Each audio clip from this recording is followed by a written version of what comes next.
44 na aplikante naman sa Alaminos City hired on the spot sa Isinagawang job fair. Para sa detalye kasama natin, Idol Joanna De Vera.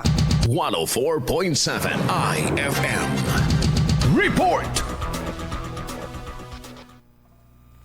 Hired on the spot ang nasa 44 na aplikante na nagbakasakali sa Isinagawang 100 Islands Job Fair sa Alaminos City. Daang-daang aplikante rin ang nakilahok at nag-apply sa mga nakalatag na trabahong maaaring pasukin. Nasa higit 3,000 bakanteng trabaho ang inialok mula sa 12 lokal na kumpanya at 2 overseas recruitment agencies. Kasabay nito ay mayroon ding serbisyong hatid ang mga ahensya ng gobyerno gaya ng SSS, PhilHealth at Pag-ibig Fund. Sa pamamagitan ng mga job fair tulad dito, ay makatutulong na makapagbukas pa ng mas malawak na oportunidad para sa mga residenteng nais na makapaghanap ng trabaho. Kasama mula rito sa IFM Dagupan, ito si Idol Joanna De Vera, Tatak IFM.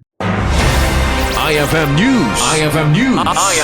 IFM News.